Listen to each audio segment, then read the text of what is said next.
5 seconds. In presenting this report, my first duty would be to thank the Debar Commission for preparing this valuable document. The Commission have gone deep into the various aspects of this problem and have produced an important and valuable document. The Commission had to tour a lot and they had to put in very hard work. I should like to convey my thanks and congratulations to the chairman of the Commission, Shri Debar, and also to his other colleagues for this useful contribution. As the House is aware, the problem of scheduled tribes has been constantly engaging the attention of the government since the Constitution was framed and adopted. Still, the government were not satisfied with the actual progress made. It was in that context that the government appointed 2 committees before the Debar Commission was appointed. The first was the Elwin Committee, which specially dealt with the problem of the tribal blocks. The second committee was appointed on the suggestion of the Estimates Committee to study the problem of the backward communities especially. On the top of that, in pursuance of Article 339 of the Constitution, the government appointed the Debar Commission, and now it is for the House to give its opinion on the recommendations made by the Commission. Our desire is that as soon as the Parliament, this House as well as the other House has discussed this report and expressed its views, we will go ahead with the recommendations made, and we will certainly like that they are implemented as early as possible. I do not want to enter into generalities, but it must be said that our country is vast and our problems are also immense. Generally, we are a very poor country, and it is true that during the British days we did not actually realize what poverty meant. People suffered without much protest, but now, when the country is trying to go ahead with economic development, it is but natural that every section of our community should like to progress simultaneously. I think, if we are frank, we should admit that there are certain weaker sections of our community in the country who have not made as much advance and progress as others have done. It has therefore become very important that we should lay special emphasis on the development of the scheduled castes and the scheduled tribes.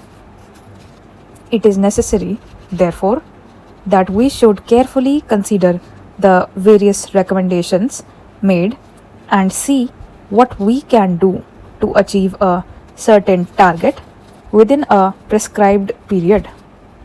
The scheduled tribes have been living in isolated places, far off places, not connected with roads. They do not have any amenities of life, neither medical aid nor even proper educational facilities. We have to bring them out of that situation, and we must try to integrate those people with other sections of our countrymen. It is far from my mind to suggest that we should impose anything on them, whether our customs or our culture, though the culture is more or less common throughout the country. But every community has its own conventions and customs. Therefore, when I say that there should be complete integration, I do not mean to suggest that there should be imposition of anything on the tribal communities as such. Still, it is essential that integration will only be possible if their standards are raised, if they are more or less brought to the same level where we or the other people are who are not so isolated.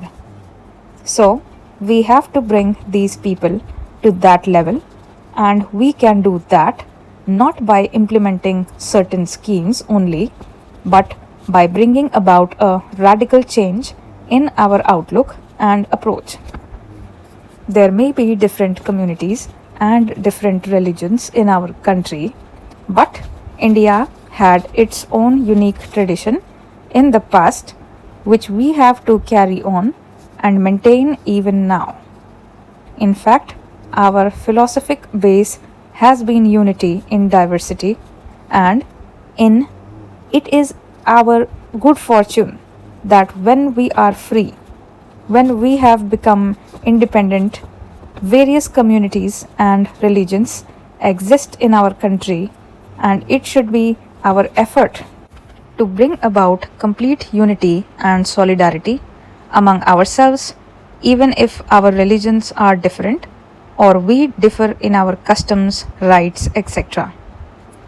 So, I think that it is a challenge to all of us, and I have no doubt that we will be able to meet this challenge.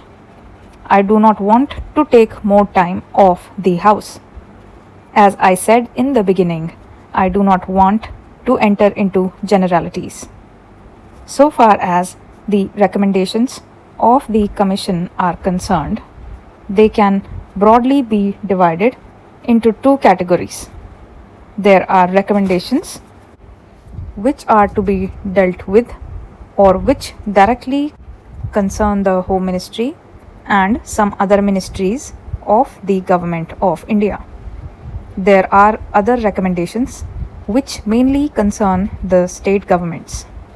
In fact, it is the state governments which have really to execute and implement the programs.